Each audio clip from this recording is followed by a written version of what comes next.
미국 시청자들이 발칵 뒤집혔습니다. CNN 다큐멘터리 팀이 한국, 중국, 일본에서 포착한 충격적인 시민행동 장면이 생방송되자 실시간 SNS에는 이게 진짜야? 라는 질문과 함께 분노와 놀라움의 반응이 쏟아졌다고 하는데요. 일부 시청자들은 이 영상이 계속 나오면 일본과 중국이 큰 어려움을 겪을 것이라며 걱정했고, 현장에서 일하던 스태프들은 너무 놀라 눈물을 흘렸다고 합니다. 그렇다면 CNN 다큐멘터리 팀은 한국, 중국, 일본에서 도대체 어떤 놀라운 장면을 포착했길래 이토록 뜨거운 반응이 나온 걸까요? 지금 바로 함께 보시죠. 안녕하세요. 저는 CNN에서 해외 다큐멘터리를 제작하는 PD 오라이언 블랙우드입니다. 저는 맨해튼 허드슨 야드 근처 CNN 본사 14층에 있는 밝고 넓은 회의실에 앉아 있었어요. 창밖으로는 뉴욕의 높은 빌딩들이 보였고, 방 안은 모두가 커피를 마시며 조용히 속삭이는 긴장된 에너지로 가득 차 있었습니다. 저는 CNN에서 제 첫 번째 큰 프로젝트를 이끌고 있었죠. 우리 모두가 그곳에 모인 이유는 넷플릭스와 유튜브 같은 스트리밍 서비스에 밀려 TV 시청률이 떨어지고 있었고, 경영진은 시청자들의 마음을 사로잡을 신선하고 흥미로운 아이디어를 원했기 때문이었어요. 검은색 긴 탁자의 자리를 잡으면서 저는 다양한 부서의 사람들을 볼 수 있었습니다. 스토리보드를 들고 있는 창의적인 사람들, 카메라와 장비에 대해 토론하는 기술 전문가들, 심지어 시청률 그래프를 검토하는 마케팅 부서 사람들까지요. 저는 설레면서도 약간 긴장했어요. 우리는 돋보이고 시청자들에게 진정한 감동을 줄 수 있는 프로젝트가 필요했습니다. 2시간가량의 토론 후에 크리에이티브 디렉터 마이클이 제 관심을 끈 아이디어를 제안했어요. 각 나라의 시민의식을 보여주는 다큐멘터리로 아이들이 노인들이 길을 건너거나 무거운 짐을 들고 가는 것을 돕는 모습을 담는 것이었죠. 계획은 동아시아의 여러 나라 일본, 중국, 그리고 한국을 여행하며 각 나라의 아이들이 일상적인 상황에서 어떻게 행동하는지 보는 것이었습니다. 회의실 스크린에 지도가 띄워졌고, 처음에 우리 대부분은 일본과 중국이 가장 촬영하기 흥미로운 곳이 될 것이라고 생각했어요. 그들은 규모가 크고 모두가 알고 있는 풍부한 전통과 문화를 가지고 있었습니다. 마케팅 담당자 제시카는 심지어 한국은 너무 작고 별로 흥미롭지 않다. K-팝과 삼성 말고는 잘 모르겠다고 말하기도 했어요. 저도 한국에 대해 큰 기대를 하지 않았음을 인정해야 합니다. 제가 한국에 대해 알고 있는 것은 몇 가지 북한 관련 뉴스 기사와 삼성, 현대 같은 큰 회사뿐이었어요. 그래서 이 아이디어가 논의될 때 제안은 도쿄부터 시작해서 베이징, 그리고 시간이 허락한다면 마지막으로 서울을 다루는 것이었습니다. 회의 중에 저는 동료들이 여행 일정과 예산에 대해 열띤 토론을 하는 것을 주의 깊게 들었어요. 방은 아이디어와 질문으로 가득 차 있었습니다. 저는 궁금했어요. 이 프로젝트가 각 나라의 가장 좋은 면을 보여줄까? 사람들이 영감을 받을까? 저는 자연스럽게 장면이 떠올랐어요. 교복을 입은 아이들이 지팡이를 짚은 노인을 돕기 위해 달려가는 모습, 얼굴을 밝히는 미소들, 그리고 친절의 메시지가 나라들 사이에 퍼지는 강한 메시지요. 저는 커피를 한 모금 마시고 의견을 내며 말했어요. 이 프로젝트는 많은 잠재력이 있어요. 우리가 전통으로 알려진 나라들부터 시작하더라도 저는 모든 곳이 보여줄 수 있는 독특한 무언가가 있다고 생각해요. 우린 언제든 놀라운 일들이 찾아올 수 있다는 걸 잊지 말아야 해요. 제 말에 프로듀서 몇몇은 고개를 끄덕였지만 저는 일부가 여전히 한국이 우리 이야기에 가치를 더할 수 있는지 의심하는 표정을 짓는 것을 보았습니다. 저는 설렘과 책임감이 섞인 기분이었어요. 프로젝트 리더로서 우리가 진실되고 감동적인 이야기를 전달하는 것이 제게 달려있다는 것을 알고 있었습니다. 저는 우리의 다큐멘터리가 그저 또 다른 뉴스 보도가 아니라 마음을 감동시키고 단순한 친절의 행동이 어떻게 세상을 바꿀 수 있는지 보여주는 이야기가 되길 원했어요. 그날 회의가 끝나고 노트북을 정리하며 결심에 찬 동료들을 둘러보며 저는 열린 마음을 유지하겠다고 스스로에게 약속했습니다. 처음엔 어떤 곳에 대해 좋은 이미지를 갖지 않았을 수도 있어요. 하지만 저는 편견을 내려놓고 동아시아의 모든 지역을 존중과 호기심을 갖고 직접 경험해보기로 했습니다. 저는 메모장에 편견 없이 접근하기라고 적었습니다. 이 회의가 이 나라들, 특히 한국에 대해 제가 알고 있다고 생각했던 모든 것을 바꿀 여정의 시작일 뿐이라는 것을 그때는 몰랐습니다. 일본에 도착했을 때 저는 설레기도 하고 긴장도 했어요. 여기가 우리 촬영 첫 번째 장소네요. 다 잘 되면 좋겠습니다. 하고 생각했죠. 하지만 제가 생각했던 것처럼 순조롭게 진행된 건 하나도 없었습니다. 우리 팀은 일본에 엄격한 규칙이 많다는 걸 금방 알게 됐어요. 첫 번째 문제는 비자였습니다. 그곳에서 촬영하려면 특별 허가가 필요했는데 그 과정이 제가 생각했던 것보다 훨씬 복잡했어요. 우리는 서류 작성하고 복잡한 관공서에서 기다리느라 많은 시간을 보냈습니다. 매일이 기다림의 연속이었고 저는 우리의 빡빡한 일정이 걱정되기 시작했어요. 이런 어려움에도 불구하고 우리는 포기하지 않았습니다. 우리 목표는 일본의 실제 모습을 담는 거였어요. 계획한 장면 중 하나는 다카시 할아버지가 번화가를 천천히 건너는 모습을 촬영하는 거였습니다. 현지 아이들이 멈춰 서서 할아버지를 도울지 보는 게 목적이었죠. 저는 일본 사람들이 서로 돕는 영상을 많이 봤고 그 장면이 따뜻함과 배려로 가득할 거라고 기대했어요. 촬영 당일 하늘은 맑았고 거리는 일터나 학교로 바쁘게 가는 사람들로 붐볐습니다. 저는 신나게 카메라를 설치했어요. 다카시 할아버지가 초록불이 켜질 때 천천히 걸으시고 아이들이 웃으며 달려와 도울 모습을 상상했습니다. 하지만 다음에 일어난 일은 저를 깜짝 놀라게 했어요. 신호등이 초록색으로 바뀌자마자 다카시 할아버지는 천천히 조심스럽게 걷기 시작했습니다. 그때 한 아이가 얼굴을 찌푸리며 갑자기 소리쳤어요. 빨리 가세요, 비키세요. 말투가 무례했고 그 아이는 다카시 할아버지를 생각 없이 밀치고 지나갔습니다. 저는 가슴이 아팠어요. 제가 보는 광경을 믿을 수 없었죠. 도움을 주거나 걱정하는 대신 그 아이는 자기가 바쁘다는 것만 신경 쓰는 것 같았습니다. 그리고 더 많은 아이들이 더 속상한 방식으로 가세했어요. 그들은 웃으며 다카시 할아버지를 놀리는 눈빛을 주고받았습니다.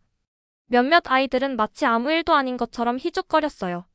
그들의 표정에서는 친절함이나 동정심을 찾아볼 수 없었고 그저 차가운 무관심뿐이었습니다. 마치 그들이 도움이 필요한 사람을 돌보는 것의 중요성을 이해하지 못하는 것 같았어요. 저는 충격과 실망을 느꼈습니다. 뉴욕에서의 회의를 떠올렸어요. 그때 우리는 모든 나라가 자기만의 독특하고 친절한 모습을 보여줄 거라고 믿었었죠. 하지만 일본에서는 이 순간이 마음 아픈 충격이었습니다. 저는 이곳의 대부분 아이들이 이렇게 행동하는지 궁금했어요. 혹시 그들이 덜 배려하도록 자란 것일까요? 답은 알 수 없었지만 그 장면은 충격적이고 잊기 힘들었습니다. 촬영 후에 저는 조용히 팀과 이야기를 나눴어요. 우리는 방금 본 것에 대해 토론했습니다. 많은 팀원들이 혼란스러워하고 속상해했어요. 저는 실망과 걱정이 뒤섞인 감정을 느꼈습니다. 우리는 친절한 순간들을 담기 위해 큰 기대를 안고 일본에 왔는데 오히려 우리의 기대에 의문을 갖게 하는 모습을 보게 됐어요. 우리가 겪은 어려움과 충격적인 행동에도 불구하고 저는 이것이 우리 여정의 시작일 뿐이라고 계속 생각했습니다. 저는 우리가 열린 마음으로 프로젝트를 계속해야 한다고 결정했어요. 일본에 대해 더 알아보고 나중에는 한국과 중국에 대해서도 알아볼 준비가 되어 있었습니다. 저는 이 나라 사람들의 진짜 모습을 이해하기 위해 첫인상을 넘어 더 깊이 들여다보겠다고 다짐했어요. 그날 일본에서 저는 실제 생활이 우리가 예상하는 것과 매우 다를 수 있다는 걸 배웠습니다. 우리의 모험이 이제 막 시작됐고 아직 많은 도전이 남아있다는 걸 알았어요. 하지만 저는 어떤 힘든 일도 놀라운 일도 결국 제게 필요한 배움이라 믿기로 했습니다. 일본을 떠난 후 우리의 다음 목적지는 중국이었어요. 베이징행 비행기에 탑승하면서 저는 안도감과 긴장감이 섞인 기분을 느꼈습니다. 일본에서 힘든 시간을 보낸 후 중국에서는 상황이 더 나아지길 바랐어요. 하지만 도착한 직후 저는 중국에서도 새로운 어려움이 기다리고 있다는 것을 깨달았습니다. 베이징의 복잡한 공항에 도착했을 때 가장 먼저 눈에 띈 것은 모든 절차가 굉장히 엄격하다는 점이었어요. 공항 직원들이 우리의 촬영 장비를 하나하나 꼼꼼하게 검사하는 모습이 인상적이었습니다. 그들은 모든 가방과 상자를 의심스러운 눈빛으로 살펴봤어요. 마치 첩보 영화에 나오는 스파이가 된 기분이었습니다. 검사 과정은 몇 시간이나 걸렸고 팀원들의 얼굴에 짜증이 점점 더 드러나는 게 보였어요. 저는 최대한 침착하게 각 나라마다 규칙이 다르니 참자라고 스스로를 다독였습니다. 겨우 공항 검사를 마치고 나서 우리는 일본에서처럼 비슷한 장면을 촬영하기로 했어요.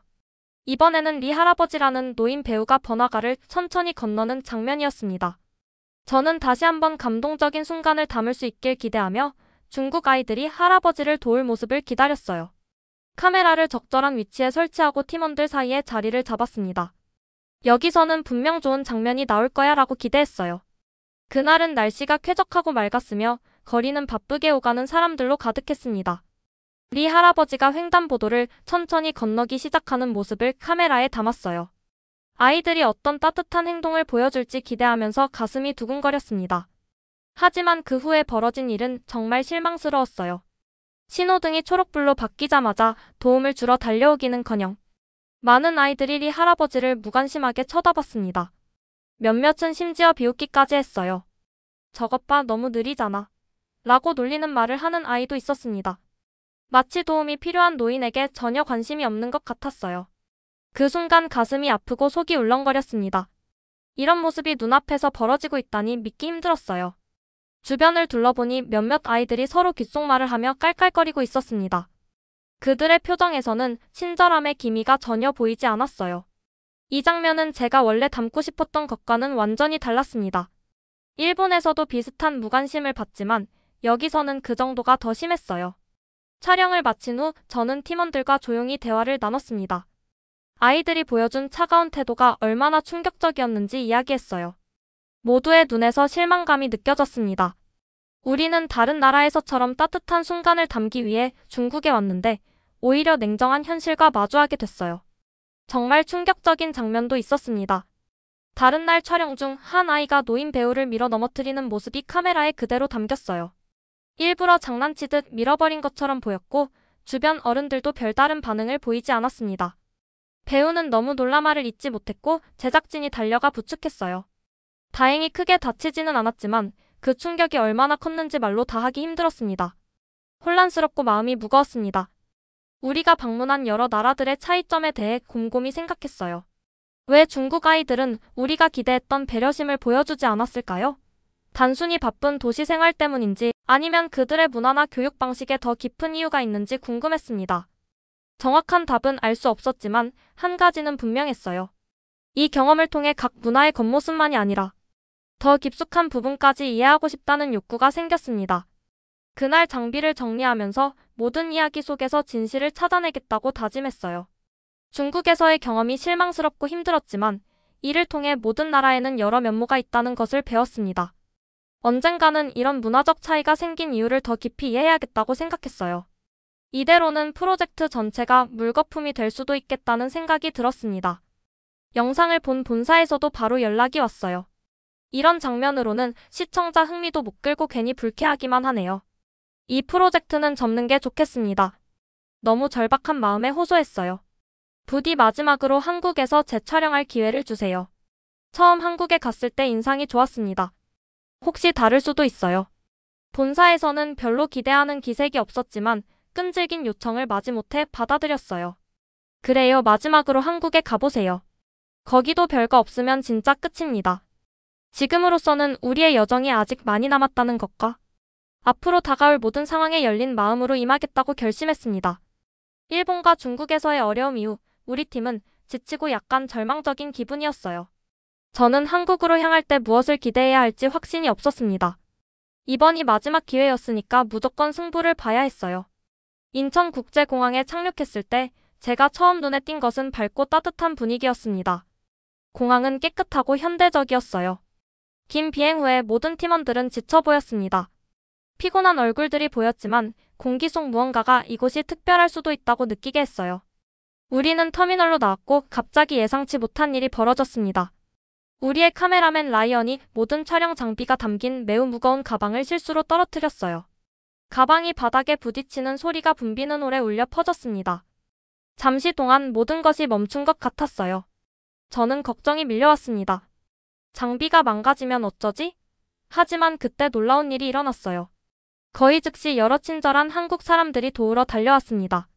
젊은 남자가 무거운 가방을 쉽게 들어 올리며 친근한 미소를 지었어요. 중년 여성이 나서서 알아듣기 쉬운 영어로 라이언이 괜찮은지 물었습니다. 심지어 공항 보안 요원들도 합류해 도움을 제공하고 짐을 옮길 수 있는 가까운 카트로 우리를 안내했어요. 저는 정말 놀랐습니다. 모두가 망설임 없이 함께 도와주는 모습에서 제가 예상하지 못했던 따뜻함을 느꼈어요. 저는 이것은 우리가 일본과 중국에서 경험한 것과 너무 다르네요. 라고 생각했습니다. 여기서는 사람들이 먼저 나서서 배려하며 진심으로 도와주었습니다. 저는 그들의 눈에서 친절함을 볼 수 있었고 그것이 저를 희망적으로 느끼게 했어요. 아마도 우리의 첫 부정적인 인상이 오해나 단지 한쪽 측면만 본 것일 수도 있다고 생각하기 시작했습니다. 공항에서의 일 이후 우리는 서울로 지하철을 타고 이동했어요. 현대적인 지하철을 타는 것은 정말 좋은 경험이었습니다. 역은 밝고 다채로웠으며 한국어와 영어로 된 명확한 표지판이 있었어요. 가족들과 출퇴근하는 사람들이 모두 질서 있게 움직이는 것을 보며 저도 모르게 미소를 짓게 됐습니다. 기차는 붐비지 않았고 좌석은 편안했어요. 덕분에 도시 중심부로 가는 긴 이동이 훨씬 수월했습니다. 서울 시내에 도착한 후 우리는 번화한 강남 지역의 호텔에 체크인했어요. 저는 호텔 직원들이 얼마나 빨리 체크인을 처리했는지에 감동받았습니다. 로비는 현대 미술로 꾸며져 있었고 분위기는 전문적이면서도 따뜻했어요. 프론트 데스크 직원은 영어로 반갑게 우리를 맞이했고 심지어 우리가 머무는 동안 필요한 모든 것을 챙겨주었습니다. 저는 이런 진심 어린 환대 속에서 피로가 서서히 사라지는 것을 느꼈어요. 그날 저녁 우리는 호텔 직원이 추천한 근처 한국 식당에 가기로 했습니다. 식당에 들어서자 저는 주방에서 나오는 풍성한 색감과 맛있는 냄새에 반했어요. 그곳은 손님이 많았지만 혼잡하진 않았습니다. 메뉴는 쉬운 영어로 적혀 있었고 각 요리에 사진이 있었어요. 우리는 비빔밥, 불고기, 갈비탕 같은 몇 가지 인기 음식을 주문했습니다. 음식을 기다리는 동안 저는 식당 직원들이 모든 손님과 어떻게 대화하는지 지켜봤어요. 그들은 미소를 지으며 공손하게 이야기하고 심지어 다음에 무엇을 먹어보면 좋을지 조언도 해주었습니다. 우리 음식이 나왔을 때 테이블은 메인 요리와 함께 다양한 반찬으로 가득 찼어요. 맛은 훌륭했고 한 입 먹을 때마다 그것을 준비하는 데 들어간 정성이 느껴졌어요. 저녁 식사 후 호텔로 돌아가는 길에 서울 거리의 깔끔함과 정돈된 모습이 특히 인상적이었습니다. 어디에서나 친근한 얼굴들을 볼 수 있었어요. 밤에도 거리는 밝고 안전했습니다. 저는 이곳 사람들이 서로와 자기 동네를 정말로 아끼고 있다고 느꼈어요. 그날 한국에서 겪은 일은 제가 세상을 바라보는 방식을 완전히 바꾸어 놓았습니다. 저는 전혀 예상하지 못했던 이 나라의 좋은 면을 발견하기 시작했어요. 공항에서의 친절함, 편안한 지하철 이용, 호텔에서의 따뜻한 환영, 그리고 식당에서의 맛있는 식사 이 모든 경험들이 제 시각을 바꾸기 시작했습니다. 저는 때로는 우리의 첫인상이 잘못될 수 있고 모든 곳에는 찾아내기를 기다리는 고유한 매력이 있다는 것을 깨달았어요. 저는 영감을 받고 감사한 마음으로 하루를 마쳤습니다. 저는 열린 마음을 갖고 한국의 구석구석에서 친절한 이야기들을 찾아볼 것을 스스로에게 약속했어요. 이 놀라운 환영은 단지 시작일 뿐이었고 한국에서의 우리 여정이 더 많은 감동적인 순간을 보여줄 것임을 알았습니다. 다음 날 저희는 서울의 한 초등학교로 향했어요. 저는 무엇을 보게 될지 설레고 약간 긴장도 되었습니다. 우리의 목표는 한국 아이들의 진짜 친절함을 보여주는 장면을 촬영하는 것이었어요. 저희는 박할머니라는 노인 배우가 천천히 거리를 건너는 모습을 찍기로 했습니다. 아이디어는 간단했어요. 누군가 도움이 필요할 때 아이들이 나서서 도울까요? 서울에 도착하자마자 제일 먼저 허가 절차부터 알아봤어요. 일본과 중국에서 이 부분이 너무 힘들었는데 여기서는 서류만 잘 준비해오면 며칠 내로 처리해준다는 답변이 돌아왔습니다. 더구나 담당 공무원은 상황을 이해한다며 적극 도우려 했어요. 외국 방송사시면 더 신속히 진행해드릴게요. 필요한 서류가 있으면 목록을 메일로 보내드릴 테니 부족한 게 있으면 미리 말씀주세요. 일본이나 중국에서는 상상도 못할 친절이었어요. 학교에 도착했을 때 교정은 친근하고 밝아 보였습니다.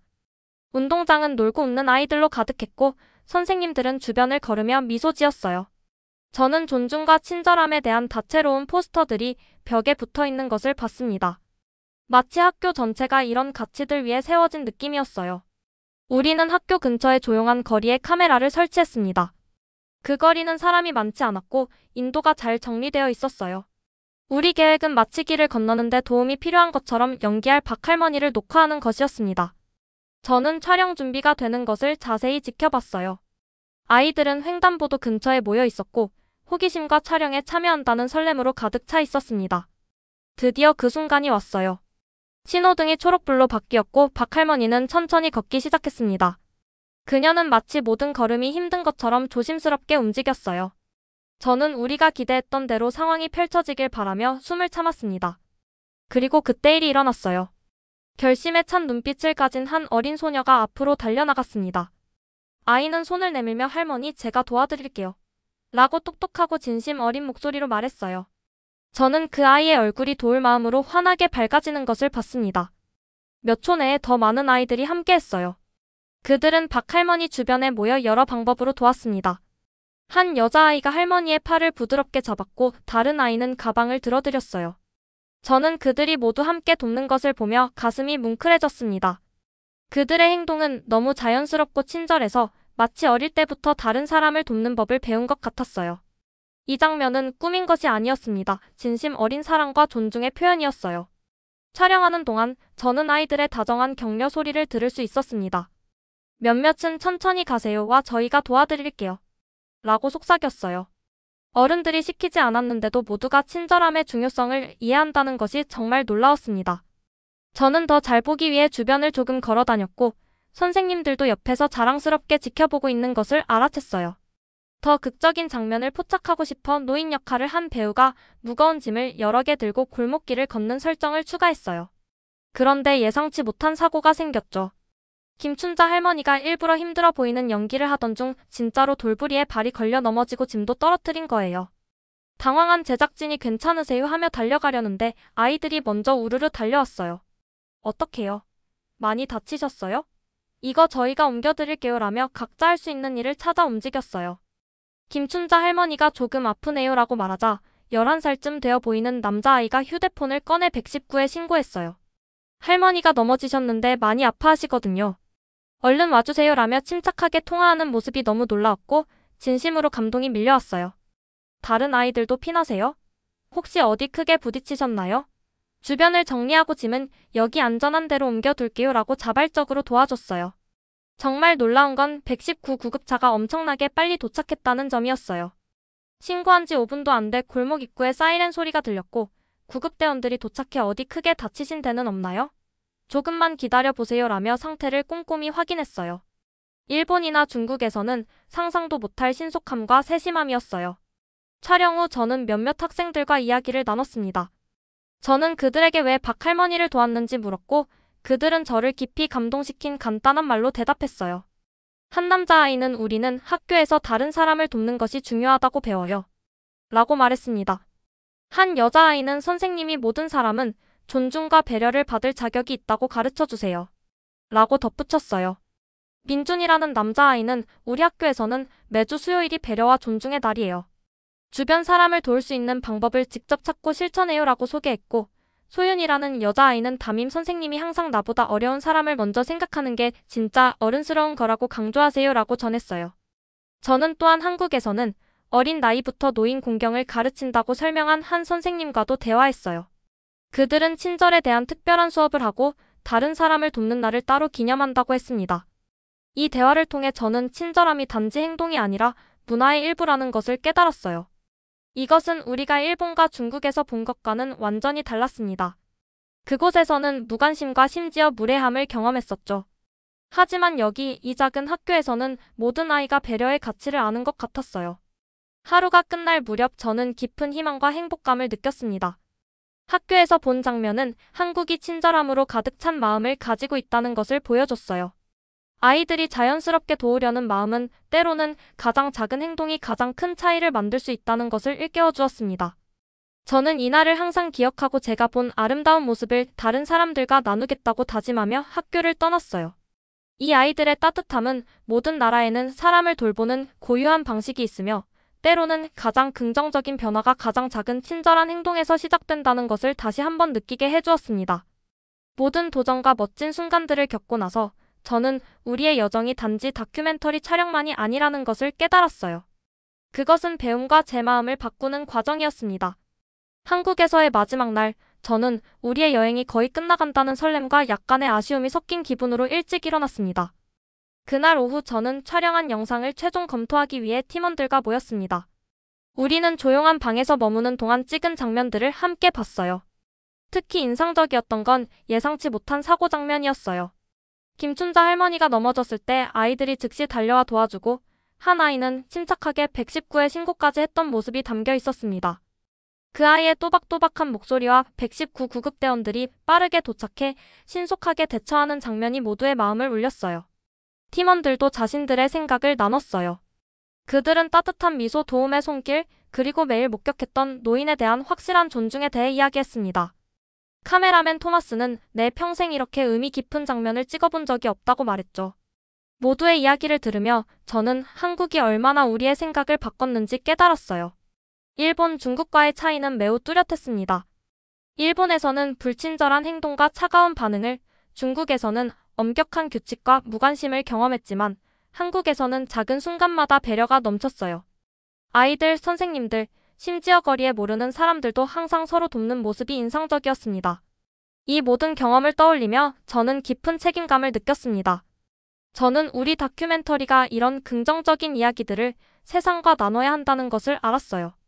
저는 사람들이 처음에는 작거나 중요하지 않게 보이는 나라라도 따뜻한 마음을 가질 수 있다는 것을 알게 되길 바랐습니다. 그날 밤 저는 은은하게 밝혀진 거리를 따라 조용히 산책했습니다. 저는 우리가 만났던 모든 사람들, 친절한 공항 직원들, 따뜻한 식당 종업원들, 열정적인 선생님들, 그리고 특히 순수한 친절함을 보여준 아이들에 대해 생각했습니다. 저는 우리 영화를 통해 그들의 이야기를 전하겠다고 다짐했어요. 저는 진정한 힘이 서로를 배려하는 데서 온다는 메시지를 전하고 싶었습니다. 우리의 다큐멘터리가 CNN을 통해 방영되자 미국은 발칵 뒤집혔습니다. 시민의식 비교를 위해 한국과 중국, 일본을 방문한 우리 팀이 포착한 장면들이 너무나 충격적이었거든요. 특히 일본과 중국 아이들의 냉담한 태도와 한국 아이들의 따뜻한 배려가 극명하게 대비되었습니다. 실시간으로 시청하던 사람들은 경악했고 SNS에는 한국 어린이 같은 해시태그가 퍼져나갔어요. 몇몇 시청자들은 일본과 중국 다음에 한국 아이들이 나오니까 대비가 더 확 드러나네요. 한국이 궁금해졌어요 라는 메시지를 보내왔습니다. 다큐멘터리의 성공 이후 본사에서는 시즌2를 기획하자는 제안이 들어왔고 저는 더 깊이 한국을 알고 싶다는 마음에 서울 특파원 자리를 부탁했습니다. 지금은 한국에 살면서 이곳의 다양한 모습을 전 세계에 전하고 있어요.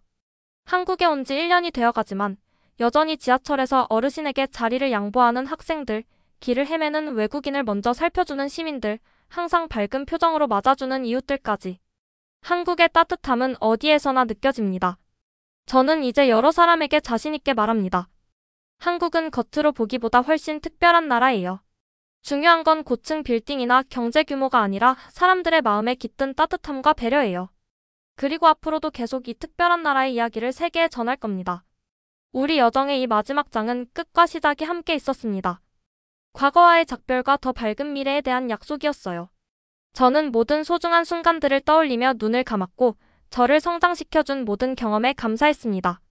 저는 앞으로 항상 모든 곳에서 좋은 점을 찾을 것이고 다시는 들은 이야기로 나라를 판단하지 않고 제가 직접 보고 느낀 친절함으로 판단하겠다고 다짐했어요. 오늘의 이야기는 여기까지입니다.